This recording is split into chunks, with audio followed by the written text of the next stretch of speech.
"If it wasn't for pity, no one would have invited you," my dad said, glass of Bordeaux in hand, 250 guests within earshot at my own sister's wedding. I hadn't spoken to my family in 15 years.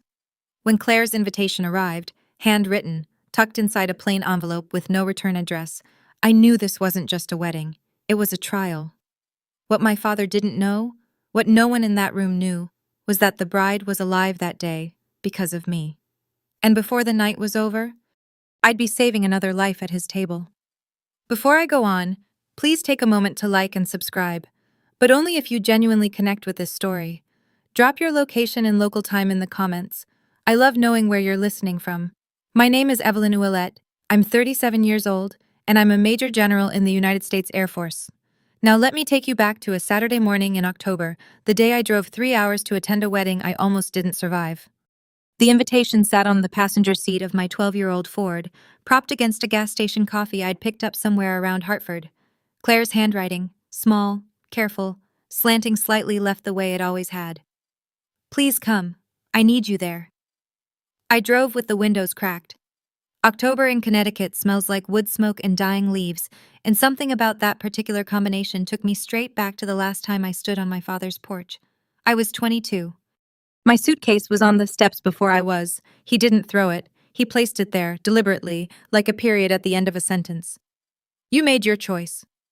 3 words, 15 years ago. Still louder than anything I've ever heard through a cockpit headset. I pulled off Route 15 near Fairfield and sat in the breakdown lane for 3 full minutes. Checked my mirrors, checked my breathing, looked at my own eyes in the rear view. "You've landed helicopters in sandstorms," I said out loud.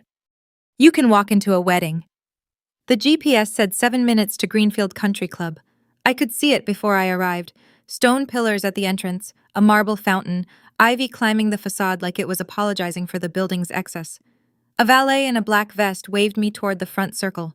I shook my head and parked in the overflow lot, 300 yards from the entrance, between a caterer's van and a gardener's truck. I didn't come to prove anything.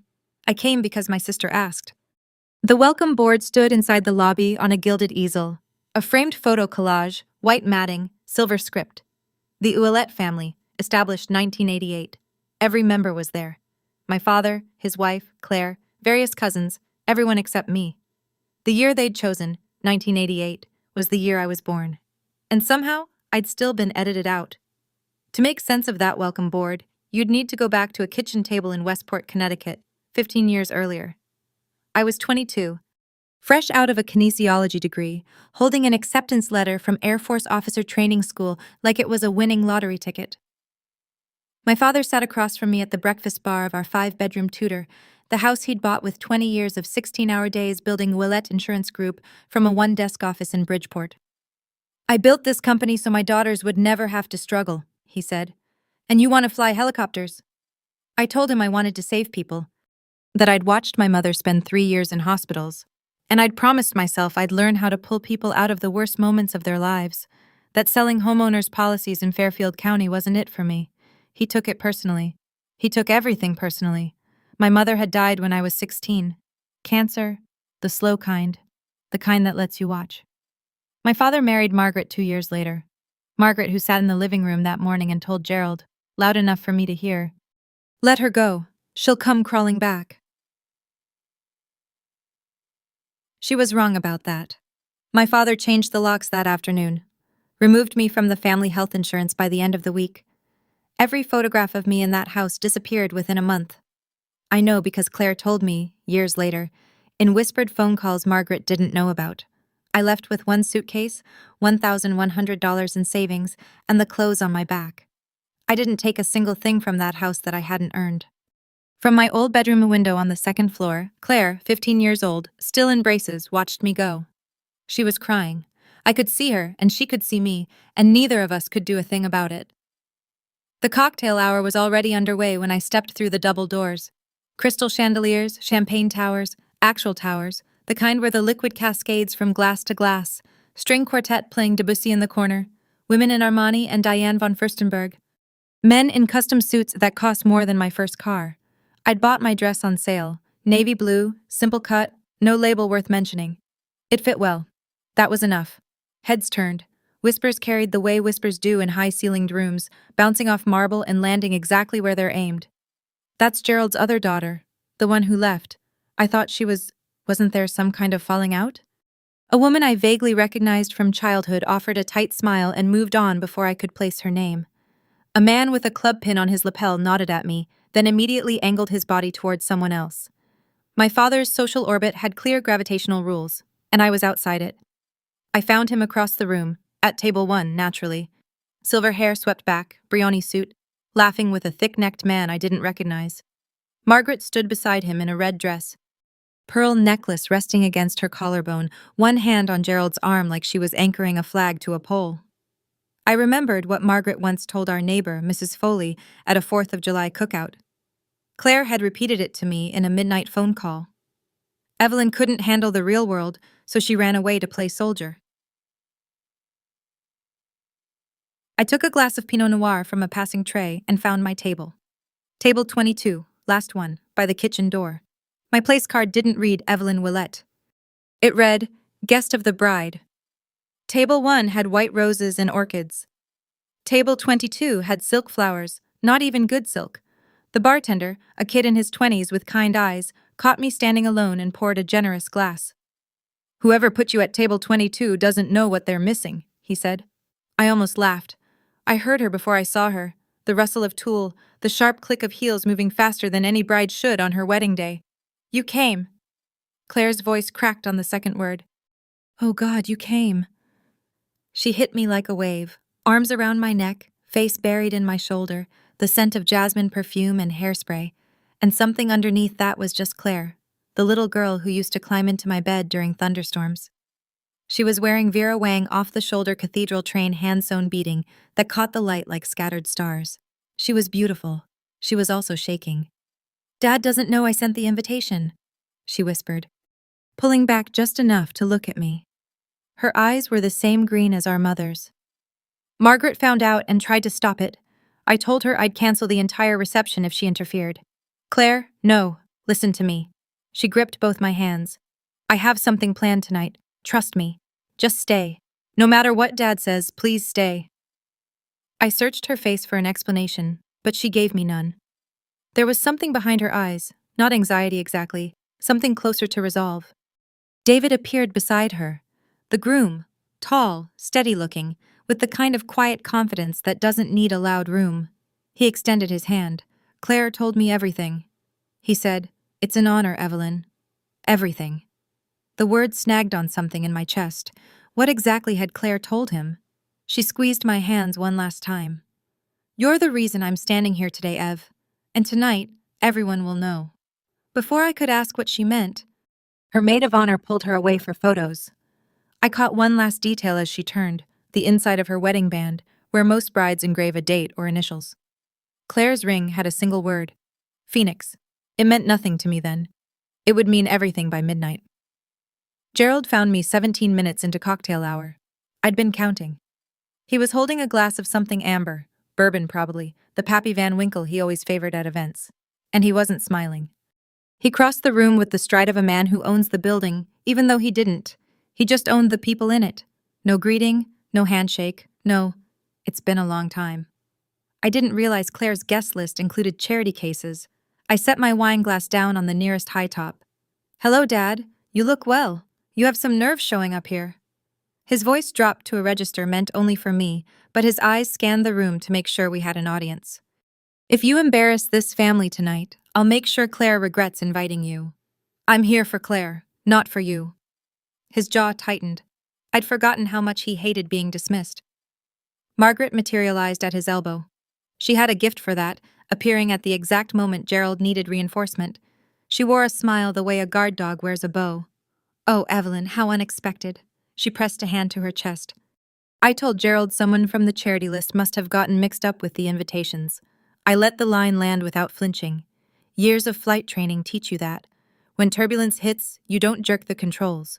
You hold steady and ride through. Gerald leaned closer. Claire has a trust fund, an apartment on Chapel Street, her car, half this wedding. All of it runs through me. He paused, letting the math settle. You want to test how far that goes? There it was. The same playbook 15 years later. Money as leash, love as currency, control disguised as generosity. 15 years and you still can't read a room, he said, straightening his Patek Philippe. Some people just don't belong. He walked away. Margaret followed, heels clicking like punctuation. Margaret didn't leave me alone for long. 20 minutes later, she reappeared at my elbow and steered me, physically, hand on my back, toward a cluster of guests near the terrace doors. Everyone. This is Gerald's older daughter. She gestured at me like I was a display piece. She left the family years ago to, well, what is it you do again, dear? Something with planes? I'm in the Air Force. Right. Margaret tilted her head with practiced sympathy. She always had trouble settling down. Some people need structure, you know? The group, 2 couples, country club polished, uncomfortable, offered thin smiles. Nobody spoke. In my father's social circle, contradicting his wife was like contradicting him, and nobody contradicted Gerald Ouellet at his own daughter's wedding. Margaret pressed on. She had a talent for asking questions that were actually statements. And is there a husband, children, or is it still just you and the uniform? Just me and the uniform. I smiled. Let her have the line. It wasn't worth the fight. In the military, we call this hostile territory. The difference is, in hostile territory, at least they're honest about wanting you gone. One of the women, Patricia, slim, silver earrings, standing slightly behind a heavy-set man in a Tom Ford suit, glanced at my wrist. Her eyes lingered on my watch. It was a Marathon G-SAR, olive drab, built for search and rescue operations, water-resistant to 300 meters. It was worth about $400, which made it the cheapest timepiece in the room by a factor of 50. Patricia looked at the watch, then at me, then back at the watch. Something registered behind her eyes, a question she didn't ask. I filed that away. Margaret was already moving on, her Cartier bracelet catching the light, her Hermes clutch tucked under one arm like a small, expensive weapon. Gerald caught my arm in the hallway between the cocktail lounge and the ballroom. Not hard, just firm enough to say I still decide when you stop walking. The corridor was empty. Oil paintings on the walls, brass sconce lighting, carpet thick enough to swallow footsteps. The kind of space designed to make ugly conversations look civilized. Let me be very clear. His voice had dropped the party register entirely. This was Boardroom Gerald. You are here because Claire is young and sentimental. The moment this reception ends, you disappear. Again. Claire is 30. She makes her own decisions. Claire's decisions are funded by my money. Her apartment, her car, half this wedding, mine. He held up a finger. You want to test how far that goes? I looked at him. Really looked. Same posture, same controlled expression, same absolute certainty that he was right about everything, always. The man hadn't changed in 15 years. He'd just gotten more expensive. And then he crossed a line that no amount of Brioni wool could disguise. Your mother, your real mother, would be ashamed of what you've become. The hallway went very quiet. My mother died when I was 16. She spent her last coherent afternoon telling me to chase whatever made me feel alive. She held my hand and said, "Promise me you won't live small, Evelyn." I promised. 3 weeks later, she was gone, and now my father was using her ghost as a weapon. My hands clenched, my vision narrowed. For 1 full second, the training dropped away, and I was just a daughter who missed her mom, standing in a hallway with a man who should have protected that memory instead of weaponizing it. 4 seconds in. Hold. 4 seconds out. Combat breathing. It works in cockpits. It works in hallways. You don't get to use Mom's name to hurt me. Not anymore. I turned and walked away. Behind me, his voice followed like a stone thrown at my back. You were always the weak one, Evelyn. That's why you ran. Dinner was called at 7 o'clock. 250 guests filtered into the ballroom. Round tables, white linens, Waterford crystal stemware catching candlelight in every direction. The band played something soft and classical as people found their seats. I found table 22, kitchen door at my back. Silk flowers in front of me. 4 strangers already seated who offered the kind of polite smiles that said they'd heard Gerald's version of events. My father stood at the head table. He lifted his glass, Bordeaux, dark as a bruise, and tapped it with a fork. The room fell silent. Claire has always been my pride, he began. His voice carried the warmth of a man who'd practiced sincerity until it was indistinguishable from the real thing. She understood that family means loyalty. She understood that when you're given everything, you don't throw it away to chase some fantasy. He paused just long enough for the subtext to settle. A few guests glanced toward my corner of the room. Some quickly looked away. Others didn't bother being subtle. I raised my daughters to know their worth. Another pause. And Claire always knew hers. 250 people. And my father had just told every single one of them I was the daughter who didn't make it. I held my wineglass steady, took a sip, smiled at no one in particular. At table 1, Claire's knuckles were white around David's hand under the tablecloth. I could see her face from across the room, jaw set, eyes bright with something that looked like barely contained fury. She caught my gaze across the ballroom and gave the smallest nod. "Wait," that nod said. "I know what he just did, and it's almost time." I didn't know what she meant, but I stayed. So there I was, table 22, plastic flowers. My father's speech still ringing in my ears. If you've ever sat at a dinner table where every word was a weapon disguised as a compliment, you know exactly what I'm talking about.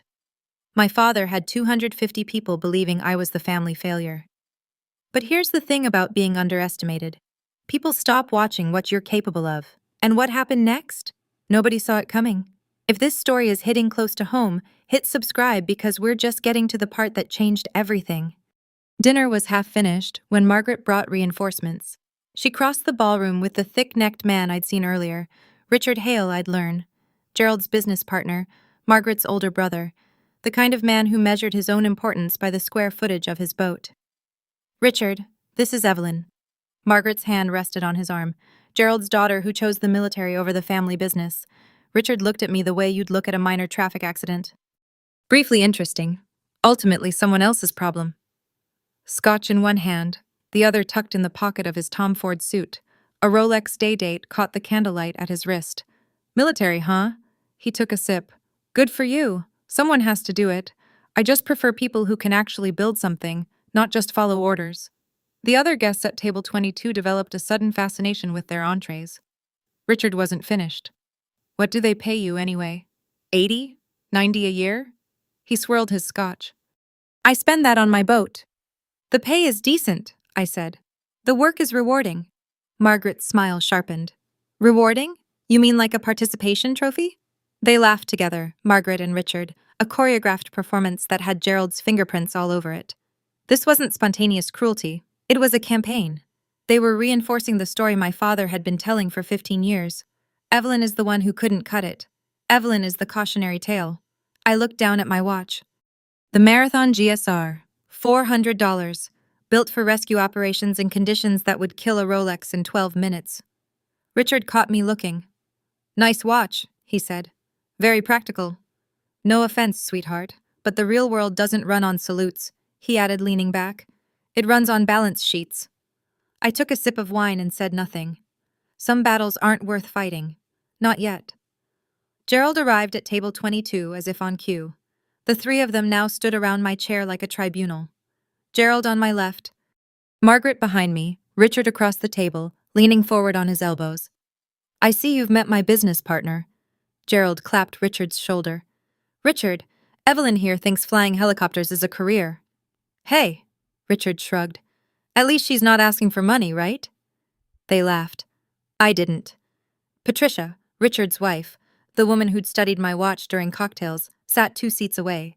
She frowned, a crease forming between her brows. She opened her mouth as if to say something, then pressed her lips together and looked down at her plate. Gerald pulled a chair beside mine and sat. His cologne was overpowering, something expensive and suffocating. He dropped his voice low enough to seem confidential, loud enough for the table to hear every word. "You see all these people, Evelyn?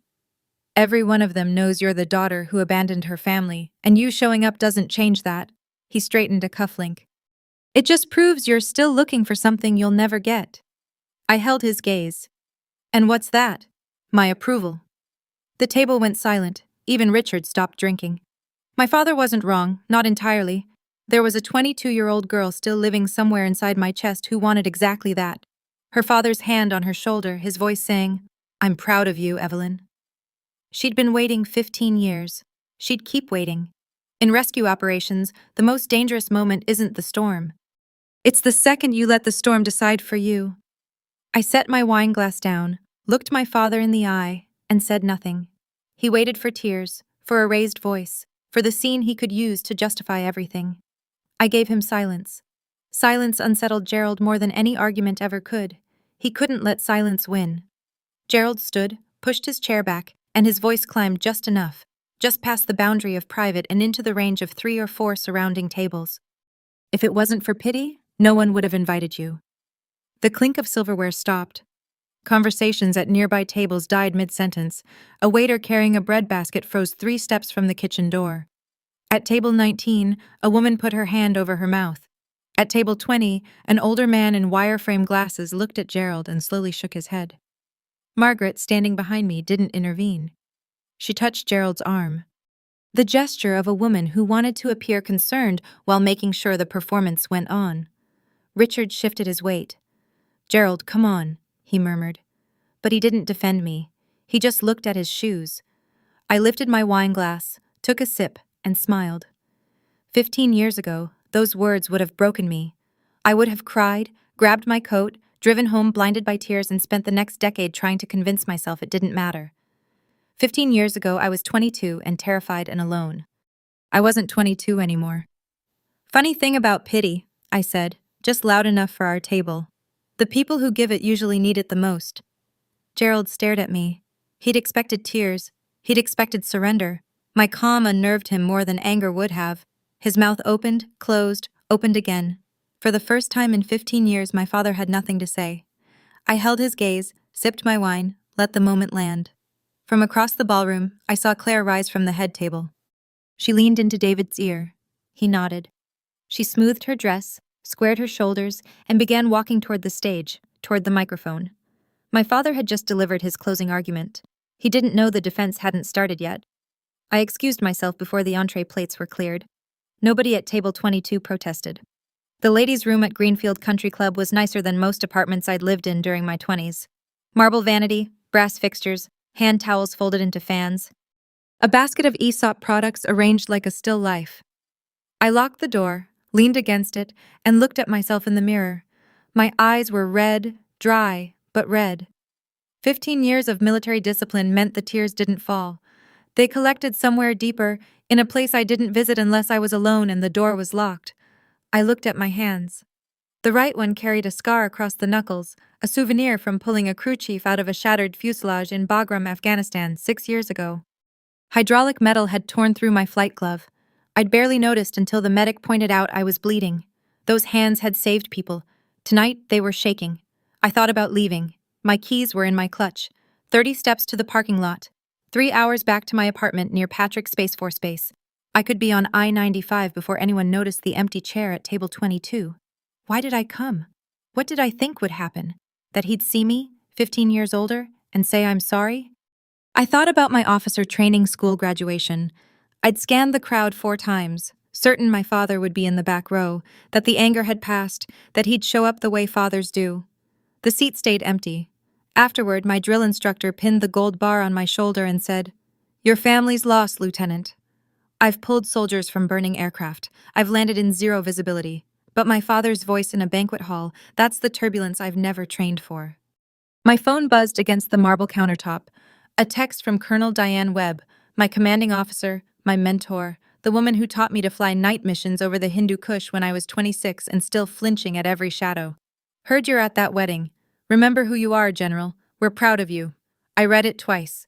Diane Webb had been a captain when I was a lieutenant. She'd written every recommendation letter that moved me from cockpit to command. She'd called me at 2:00 in the morning after my first combat rescue and said, "You did good, Willett. Now get some sleep. You've earned it." She didn't know my father. She knew what mattered. That I showed up, that I flew, that when someone was drowning or burning or bleeding, I was the one in the helicopter. I looked at the mirror again. Same eyes, same scar on my knuckles, same woman. 4 seconds in. Hold 4. 4 seconds out. Box breathing. The same technique I used at 12,000 feet when the instruments went dark. My father measured success in square footage and a Patek Philippe.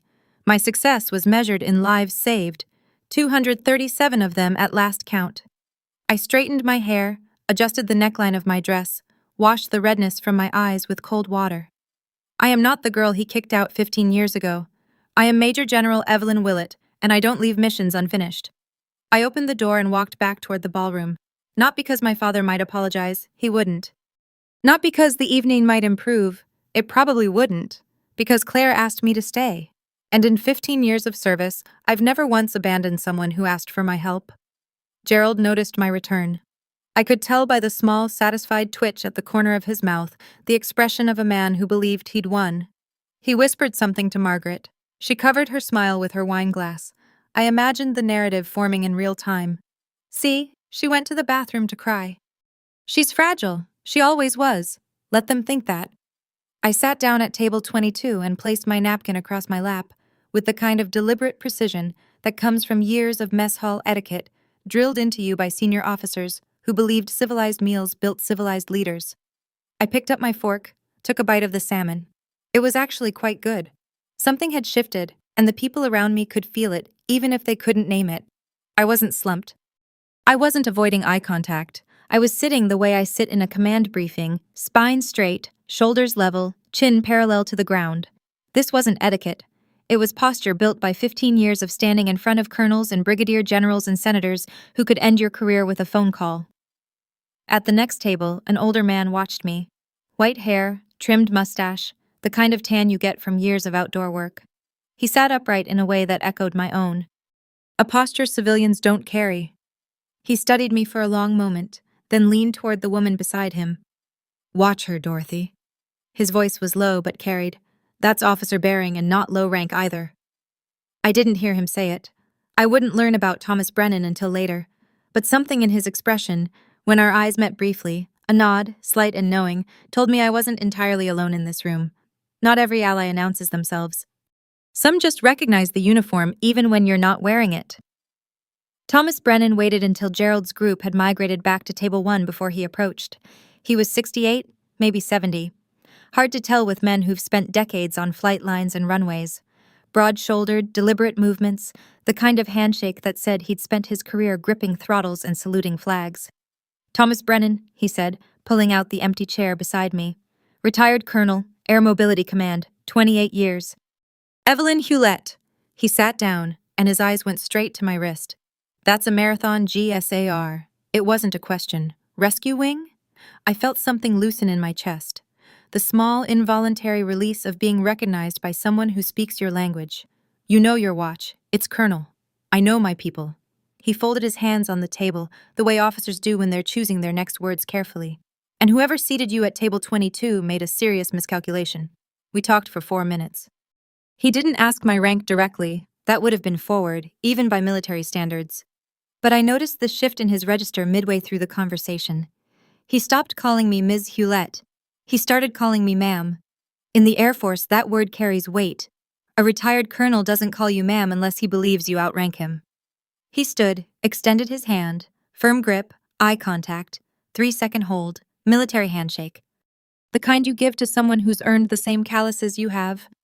"I don't know your rank, and you don't have to tell me," he said quietly. "But I know enough to say this table doesn't suit you, ma'am." He returned to his seat. Dorothy, his wife, glanced at me with a look that was equal parts curiosity and respect. I turned my watch over on my wrist. On the back, beneath the serial number, a small engraving, USAF. Thomas had seen it, and he understood exactly what it meant. The maid of honor speech came between the entree and dessert. Rebecca Caldwell, 29, Claire's college roommate, polished in the way bridesmaids are polished when they've rehearsed their toast 14 times in front of a bathroom mirror, stood at the small stage with a champagne flute trembling slightly in her right hand. She told the usual stories: how Claire burned pancakes during freshman year, how she'd adopted a stray cat that turned out to be pregnant, how she'd once driven 4 hours in a snowstorm to bring Rebecca soup during a breakup. Then Rebecca's voice changed. "7 years ago, I almost lost Claire." The room went still. She drove off Millstone Bridge in a rainstorm. Her car went over the guardrail and into the river. Rebecca paused, steadying herself. She was trapped underwater for 11 minutes. Her lungs filled. She stopped breathing. At table 1, Gerald looked down at his plate. He knew about the accident. Of course he did. But it was the kind of thing he never discussed. It happened after he'd already cut me out. It happened in a world where I no longer existed to him. "A military rescue helicopter was dispatched," Rebecca continued. "The pilot didn't wait for the dive team. She jumped into the river herself, pulled Claire out with her own hands." Claire had no pulse for 2 minutes. That pilot performed CPR on the riverbank, in the rain, alone, until Claire started breathing again. Rebecca looked up. I don't know who that pilot was, but Claire does, and she told me something I'll never forget. That pilot is the reason she's alive to marry David today. My heart was hammering. The radio frequency from that night flashed through my memory like a strobe. Survivor trapped in submerged vehicle, Millstone Bridge, 2300 hours. I hadn't known it was Claire. Not until I'd pulled her out of the water and seen her face in the floodlight. She knows. Claire knows it was me. What I didn't understand was how or how much. David found me during the dessert shuffle, that 10-minute window when half the guests are at the cake table and the other half are refilling drinks. He slid into the chair next to mine with the ease of a man who'd been planning this moment. I only have a minute, he said, keeping his voice below the music. Claire's been planning this for 6 months. Planning what? He pulled out his phone, scrolled to a document, and angled the screen toward me. I recognized the letterhead before I read a single word. Department of the Air Force, FOIA response. 2 years ago, Claire filed a Freedom of Information Act request for the rescue mission report from Millstone Bridge. David spoke calmly, the way software engineers explain complex problems, step by step, no wasted words. The Air Force redacted most of it, but the pilot's name cleared review, Captain Evelyn Ulat. My rank at the time, my name, on a government document, verified by the Air Force Rescue Coordination Center. When she read that name, David said, she collapsed. She'd spent 5 years not knowing who pulled her out of that river, and it was her own sister. I couldn't speak. The salmon sat in my stomach like a stone. She tracked everything after that, Evelyn. Every article, every promotion. She knows your current rank. She knows about the Distinguished Flying Cross. She delayed our wedding 6 months to match your leave schedule. He paused. She tracked your deployment through a friend at the Department of Defense. Why didn't she just call me? David's expression hardened. She tried. Margaret blocked every number Claire used, changed the house phone, even intercepted a letter. So, there it was. 15 years of silence, and half of it had been manufactured. When Claire takes the mic tonight, David said, standing, just be ready. He squeezed my shoulder, brief, warm, respectful, and walked back toward the head table. David's words sent me back 7 years to a cockpit I could still feel around me if I closed my eyes. 2,300 hours, rain hitting the windscreen of the HH-60 Pavehawk so hard the wipers were useless. My co-pilot, Lieutenant Graham, reading coordinates off the GPS while our para-rescueman checked his harness in the cabin behind us. Dispatch, civilian vehicle off Millstone Bridge, submerged in 8 feet of water, driver trapped, local fire responding, but no dive team on scene for 20 minutes. 20 minutes was too long. Water temperature, 41 degrees, survival window with submerged lungs, 6, maybe 7 minutes. I made the call. I unclipped my flight vest, handed control to Graham, and jumped. The water was black and freezing and tasted like diesel. I found the car by feel, passenger window shattered, current pushing debris against the frame. I reached inside, found a shoulder, an arm, a seatbelt jammed. I pulled my rescue knife and cut the strap. I dragged the body to the surface and kicked toward the bank, laid her on the mud, tilted her head back, checked for breathing. Nothing. Checked for pulse. Nothing. I started compressions. 30 pushes, 2 breaths. 30 pushes, 2 breaths. The rain was in my eyes. My hands were numb. I counted out loud because counting kept me focused, and focused kept her alive. On the 3rd cycle, the floodlight from the helicopter swept across us and I saw her face for the first time. Claire. I didn't freeze. Training doesn't let you freeze. But something inside me cracked. A fissure that ran from my sternum to my spine, and I have never fully repaired it. She coughed at 2 minutes and 14 seconds. The most beautiful sound I'd ever heard. I saved 237 people in my career. Claire was number 112. The only one I cried for. I never told anyone. I filed my report. Captain Evelyn Ouellette, mission number 4471-RC, and flew the next morning.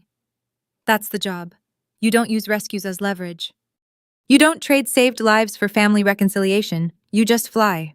She was number 112, and for 7 years I never told a soul.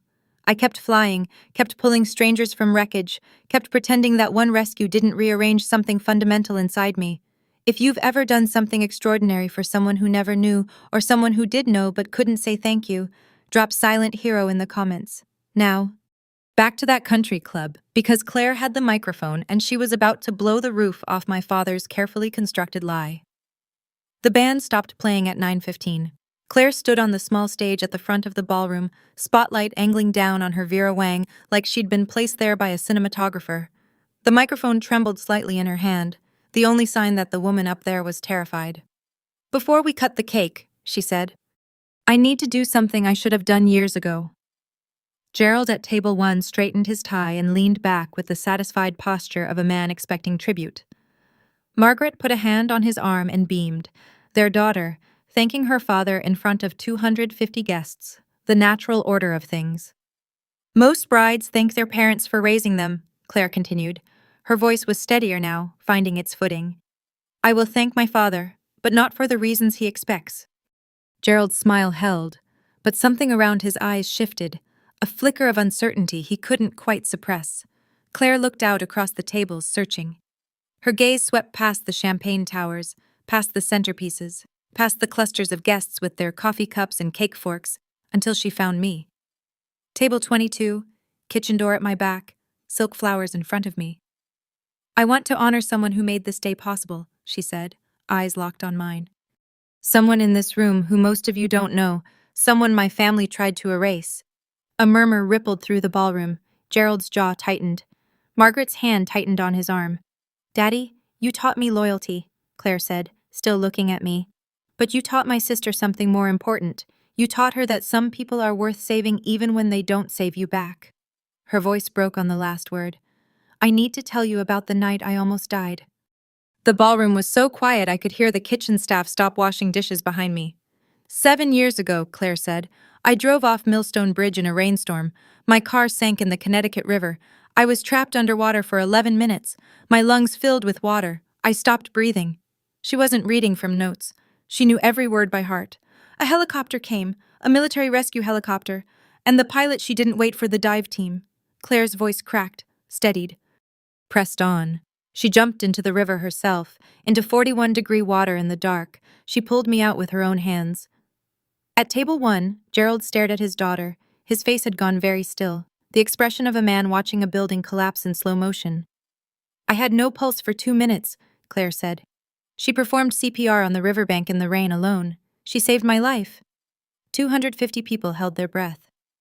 For 5 years, I didn't know who she was. The Air Force wouldn't release the pilot's name, operational security. Claire reached behind the podium and produced a craft paper envelope. She held it up so the room could see the letterhead. "Department of the Air Force, Freedom of Information Act response. 2 years ago, I filed a FOIA request, and I got this letter."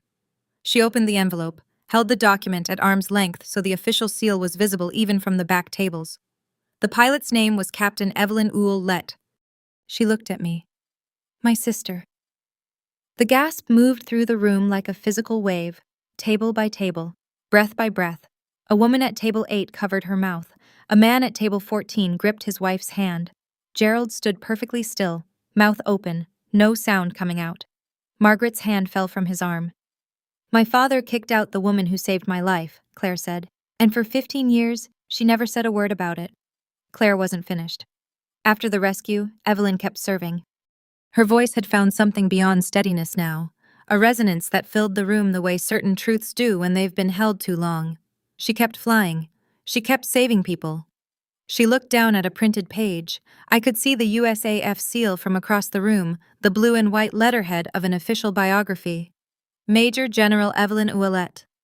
Claire read each word like it was a declaration of war against every lie our father had ever told. "Commander, 920th Rescue Wing, Patrick Space Force Base, Florida. Recipient of the Distinguished Flying Cross, the Air Medal Oak Leaf Clusters, and the Humanitarian Service Medal." She lowered the paper. 237 confirmed rescues. The number landed like a detonation. I heard someone whisper, 237? And the question echoed outward until it became a murmur, then a rumble. Claire turned to face me across the ballroom. She stood straight, straighter than I'd ever seen her stand. She lifted her right hand to her forehead. "To Major General Evelyn Ouellette, the bravest person I know, and the best sister I could ever have." The salute was imperfect. Her fingers were slightly spread, her angle too steep, A civilian's attempt at something she'd only seen in movies. It didn't matter. It was the most precise gesture I'd ever witnessed. I stood, slowly. The chair scraped against the floor, and 250 heads turned to table 22. Silence. Then Thomas Brennan pushed back his chair and rose. His salute was textbook, crisp, exact. 30 years of muscle memory in a single motion. His wife, Dorothy, stood beside him. A man at table 12, another veteran I'd later learn, stood next, then another, then another. The applause began with a single pair of hands and spread like a lit fuse across the room. People stood one by one, then in clusters, until the entire ballroom was on its feet. I've received medals from generals. I've been saluted by colonels. Nothing in my career has ever meant more than my little sister in her wedding dress saluting me from a stage. Gerald stood in the middle of the standing ovation like a man caught in a riptide. His face had gone the color of old chalk. 250 people, his friends, his business partners, his neighbors, his church congregation, had just learned that he'd disowned a major general, a war hero, the woman who'd pulled his own daughter from a river. Margaret tried first. She leaned toward the nearest guest and offered a shaky smile. Gerald always supported Evelyn in his own way. Nobody turned to look at her. Nobody cared. Richard Hale stood at the edge of the room with his scotch suspended halfway to his mouth. The word military welfare hung in the air like a stain he couldn't wipe clean. He'd said it 40 minutes ago. It might as well have been branded on his forehead. The social physics of the room had inverted in 90 seconds. The people who'd avoided me during cocktail hour were now stepping toward my table. The people who'd whispered behind Gerald's protective orbit were now whispering about him. Gerald tried to regain control. He half stood, cleared his throat. "This is Claire. This is hardly the place." The applause drowned him out. He wasn't accustomed to being drowned out. Thomas Brennan walked to my table, extended his hand, and gripped mine with both of his. "It's an honor, General." Then he turned to my father. Still standing, still chalk-white, still holding a glass of Bordeaux he'd forgotten he was holding. "Sir, I served 28 years in the United States Air Force. I've met 5 major generals in my career." Thomas's voice carried the quiet authority of a man who'd spent 3 decades giving orders. "Your daughter is the youngest woman to hold that rank in Air Force rescue." He paused. "And you put her at table 22. Gerald's survival instinct kicked in. The same instinct that had built a regional insurance company from a one-desk office. When the ground shifts, you deny the earthquake. "Major General?" He forced a laugh that convinced no one. "Please." She probably inflated her resume. She was always good at exaggerating. David had been waiting for exactly that. He walked to the side of the stage, opened a laptop he'd placed there earlier in the evening, before the ceremony, before the cocktails, before Gerald had even arrived, and connected it to the venue's projector. The screen behind the cake table filled with light.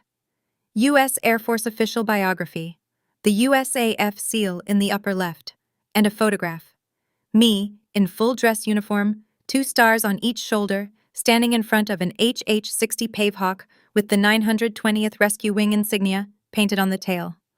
David read from the screen with the calm precision of a man who'd rehearsed this 6 times. Major General Evelyn R. Willett, Commander, 920th Rescue Wing, Patrick Space Air Base, Florida. He scrolled down. Distinguished Flying Cross citation for extraordinary achievement while participating in aerial flight. Captain Ouellette personally entered a submerged vehicle to extract a civilian survivor under extreme conditions, performing life-saving resuscitation on scene despite hypothermic exposure and 0 visibility. Gerald stared at the screen. His own daughter's face, my face, 20 feet tall, 2 stars shining under ballroom lights.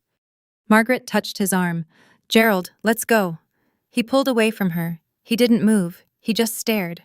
At a table near the bar, a man I recognized from Gerald's business circle, someone who'd shaken my father's hand during cocktails, turned to the woman beside him and said, loud enough to carry, "He kicked out a 2-star general?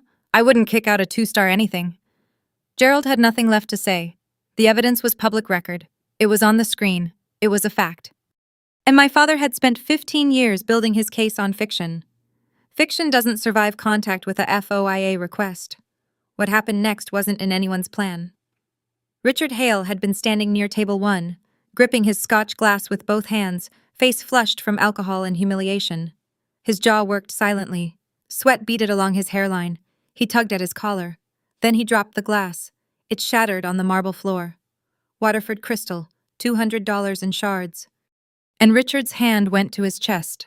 His face drained from red to gray in the space of a single breath. His knees buckled. He collapsed sideways, pulling the tablecloth with him, sending a centerpiece of white roses crashing to the ground. Patricia screamed. Margaret screamed. The room erupted into chaos.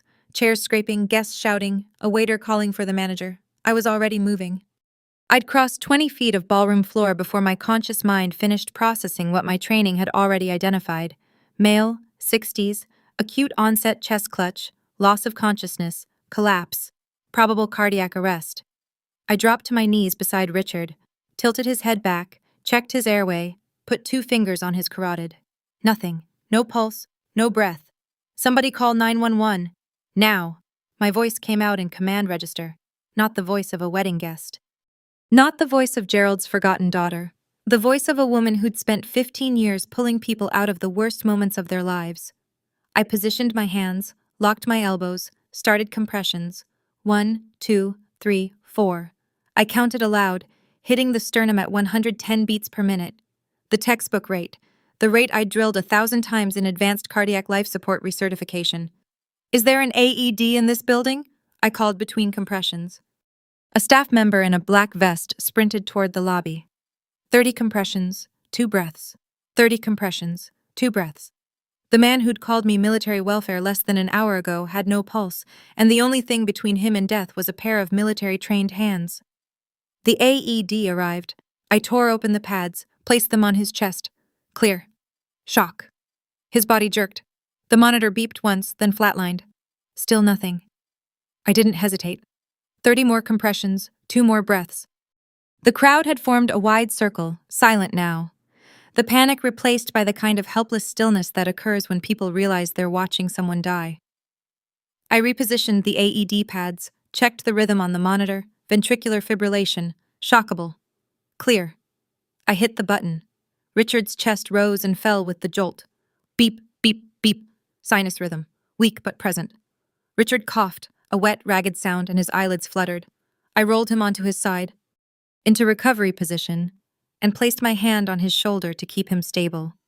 Stay still, Richard. You're okay. Paramedics are coming. The room was absolutely silent. 250 people, not a single sound except the beep of the AED monitor, and Richard Hale's labored breathing.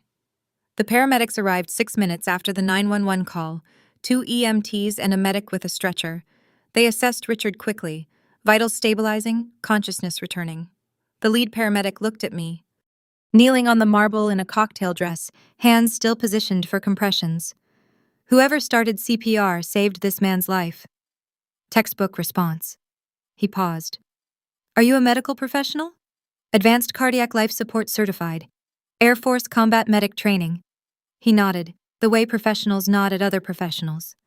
They loaded Richard onto the stretcher. As they lifted him, he turned his head. His eyes found me. The man who'd spent an hour mocking the military was looking at the military-trained woman who'd just restarted his heart. His face crumpled. I'm sorry, he whispered. His voice was barely there. For what I said. I'm so sorry. Margaret stood beside the stretcher, mascara streaked, watching her brother cry. She looked at me. The contempt was gone. In its place was something she probably couldn't name. Gerald stood 5 feet away, arms at his sides, mouth open. 15 years of narrative gone in 6 minutes of CPR. Don't apologize, I told Richard. Just breathe. That's all that matters right now. The paramedics wheeled Richard out through the service entrance. The ballroom lights seemed brighter now, or maybe I was just seeing more clearly. My dress had a crease at the knee from kneeling. My hands were still warm from compressions. 250 people stared at me. Clara appeared at my side and held out the microphone. I shook my head once. She pressed it into my hand and whispered, Please. I looked at the mic. I'm not a speaker. I'm a pilot. I give orders over radio frequencies in briefing rooms, not ballrooms. But Clara's face told me this wasn't about speeches. I took the microphone. I didn't come here tonight for recognition. My voice was steadier than I expected. I came because my sister invited me. The room listened. I've spent 15 years serving people I've never met, pulling them from water, from fire, from wreckage. I would have served my family too, if they'd let me. I found Gerald in the crowd. He hadn't moved from his spot near table 1. His Bordeaux sat untouched. His Brioni suit looked like it belonged to someone else. Dad, I forgive you. I held his gaze. Not because you've asked, but because I need to. Carrying resentment doesn't suit me. It never did. He blinked, said nothing. But I want you to understand something. I didn't fail.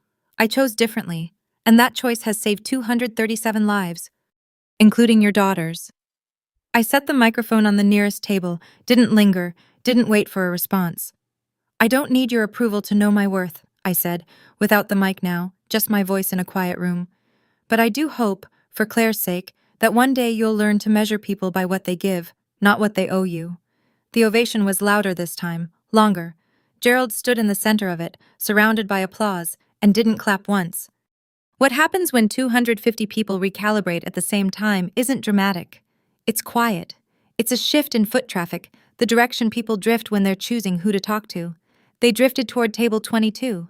A woman from the country club sat, pressed my hand, and said she'd had no idea. A couple from Gerald's church told me their son had served in the Marines. A teenager with braces asked if I'd really flown helicopters in sandstorms, and for the first time all night, I laughed. Thomas Brennan introduced me to a man named Hamilton Reed, silver-haired, firm handshake, the kind of calm that comes from running large organizations. He was chairman of the Veterans Charitable Foundation, a nonprofit based in Hartford. General, we've been looking for an honorary chair for our annual gala, Hamilton said. Someone with operational experience and, frankly, the kind of integrity this room just witnessed. Would you consider it? I'd be honored. Thank you. Across the room, Gerald stood in the corner that used to be his stage. His business associates, the men who'd laughed at his jokes during cocktails, who'd nodded along during his toast, now kept a careful distance. One of them, a man in wire-frame glasses I'd seen at table 20, pulled Gerald aside. I couldn't hear the words, but I saw Gerald's face. Whatever was said, it wasn't congratulations. Margaret sat alone at the head table, makeup ruined, staring at the tablecloth. The narrative she'd spent a decade constructing, Evelyn the failure, Evelyn the runaway, Evelyn who played soldier, had dissolved in 30 minutes. Patricia Hale found me near the bar. Her eyes were red. Thank you for saving my husband. She gripped my hand with both of hers. And I'm sorry for all of it. For the first time all evening, Gerald Ouellette was seated at the metaphorical table 22, and nobody was coming to keep him company. The evening wound down the way wedding receptions do. Slowly, then all at once. Guests trickled toward the valet stand. The band played one last slow song. Caterers began clearing tables. I stepped onto the terrace. The October air hit my face like cold water, clean, sharp, smelling of fallen leaves and the last of someone's cigar smoke. Connecticut in autumn, the season that feels like an ending and a beginning at the same time. I heard him before I saw him. Gerald stepped through the terrace doors alone. No Margaret on his arm. No Richard at his flank. No audience. Just a 64-year-old man in a suit that suddenly seemed too large for him. He stood beside me at the stone railing, looking out at the dark lawn. Neither of us spoke for a long time. The fountain gurgled below us. A door slammed in the parking lot. I was wrong. 3 words. 20 seconds of silence before them. He said them the way men like my father say things they've never said before. Quietly, stiffly. As if each syllable cost him something he'd been hoarding for years. I know, I said. He gripped the railing. His knuckles went white. Your mother, your real mother, she would have been proud. His voice broke on proud. Not theatrically, just a hairline fracture in the register. The sound of a foundation shifting after too many years of pressure. She would have been proud of both of us, Dad, if we'd given her the chance. He was quiet again. The fountain filled the silence. Can we start over? I looked at him. Really looked. The silver hair, the lines around his mouth, the Patek Philippe that suddenly looked like just a watch. I'm not sure we can start over, but we can start from here, with honesty. He nodded. He didn't reach for me, and I didn't reach for him. We weren't there yet. Maybe we'd never be. I'll call you, he said. If you'll answer. I'll answer. I don't need you to be the father you weren't, Dad. I need you to be the father you can still become. For Claire. I paused. Maybe someday, for me. He stayed on the terrace. I walked inside. The distance between us was smaller than it had been that morning. Not by much, but enough. Claire caught me in the lobby, halfway to the door. Her cathedral train was bunched over one arm. Her mascara was wrecked, her veil was gone. Lost somewhere between the toast and the CPR, probably trampled under a paramedic's boot. She was grinning like she'd won something bigger than a wedding. Ev, wait. She pulled a canvas tote bag from behind the coat check counter. She'd hidden it there before the ceremony, she told me later, and pressed it into my hands. I need to show you something. Inside was a scrapbook, handmade. Thick paper, glue stick edges, the slightly crooked layouts of someone who loved the work more than the result. I opened it. The first page, a local newspaper clipping from 7 years ago. Unnamed Air Force pilot saves drowning victim at Millstone Bridge. The pilot's name was redacted. Claire had circled the headline in red marker. I turned the pages. Printouts from Air Force websites, screenshots of press releases, a photo from a humanitarian service medal ceremony, my promotion to colonel. Someone had underlined the date. A regional news feature about a flood rescue in North Carolina where I'd commanded the response team. 7 years of collecting. 7 years of watching me from a distance, assembling the life I'd lived without her. The last page, my official USAF portrait. 2 stars, dress uniform, standing in front of the Pavehawk with the 920th Rescue Wing insignia on the tail. Claire had printed it in color, trimmed the edges carefully, and written underneath in her small left slanting handwriting, my sister, my hero, my phoenix. I cried, for the first time in the story. The first time in front of another person in longer than I can remember. Not weak tears, the tears of a woman who'd finally been seen. Claire held me the way I used to hold her during thunderstorms. You saved 237 people, Ev. Her voice was muffled against my shoulder. But tonight, let someone save you for once. I pulled back and looked at her ring, the engraving I'd noticed earlier. Phoenix, my call sign. The word the Air Force gave me because I kept flying into fires and coming back. Claire had engraved it on her wedding band because without me, there was no Claire, no David, no wedding, no any of this. I've been watching you, she said. Every mission, every promotion. I was there, Ev, even when you didn't know. I drove home with the windows down. Route 15 at midnight is empty in October. Just headlights and guardrails and the occasional reflective sign flashing past like a signal flare. The scrapbook sat on the passenger seat next to Claire's handwritten invitation. 2 pieces of paper that told 2 different stories about the same family. Near Fairfield, I passed the exit for Westport. The house was a quarter-mile off the ramp, the 5-bedroom Tudor, the white fence, the flagstone path where my suitcase had sat 15 years ago. I slowed down. I could see the roofline through the trees, the porch light Gerald always left on. I didn't stop. I used to think home was a place, a house with your name on the mailbox and your photos on the wall. It's not. Home is where they see you, really see you. And for the first time in 15 years, somebody had. My phone buzzed in the cup holder, a text from Colonel Webb. How'd it go?